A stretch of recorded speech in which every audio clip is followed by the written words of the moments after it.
అయితే దానికోసం నేను స్ప్రౌట్స్ తయారు చేసుకున్నాను కదా, తయారు చేసుకున్న స్ప్రౌట్స్ని తిందామనుకున్నాం కానీ అసలు తినలేదన్నమాట. అందుకోసం అని ఏం చేశాను అంటే, అట్లా ఉంటే వేస్ట్ అయిపోతాయి కదా, వాటితో దోశ వేసేయచ్చు. కానీ నిన్న నైట్ తాలింపు వేద్దామనుకున్న, తాలింపు కూడా వేయలేదనమాట.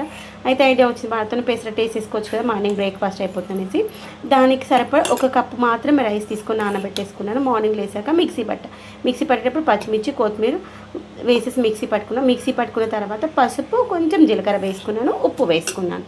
ఇప్పుడైతే వేసుకుందాము, దోశ వస్తా లేదో చూద్దాము. ప్యాన్ పైన కొంచెం ఆయిల్ వేసేసి ఉల్లిగడ్డతో చేసుకున్న తర్వాత, అందుకే చట్నీ కూడా మిక్సీ పట్టలేదన్నమాట. ఒకవేళ ఇది రాకపోతే అనేసి పాలు కూడా ఉన్నాయి, పాలుకి ఎలా తింటారులే అనేసి సెకండ్ ఆప్షన్ పెట్టుకున్నాను అనమాట. లేదు అంటే మళ్ళీ స్కూల్కి వెళ్ళే టైంకి ఫుడ్ లేకపోతే కష్టం అవుతుంది కదా, ఒకవేళ దోశ రాకపోతే ఇంకొక ఆప్షన్ ఏదైనా పెట్టుకోవాలి. ఒక్కోసారి రాదు, సత్తాయిస్తూ ఉంటాయి కదా, అందుకోసమని దోశ వేసాను. అందుకే ఫస్ట్ దోశ కొంచెం లావుగా వేసాను.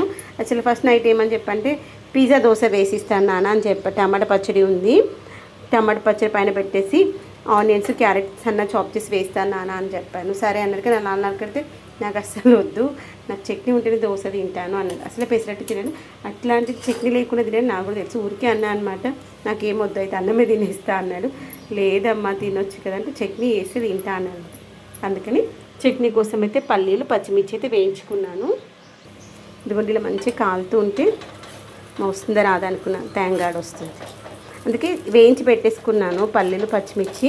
ఒకవేళ దోశ వస్తే చట్నీ తాలింపు వేస్తాను, మిక్సీ పట్టేసి, లేదంటే లేదనేసి ఆగా అనమాట.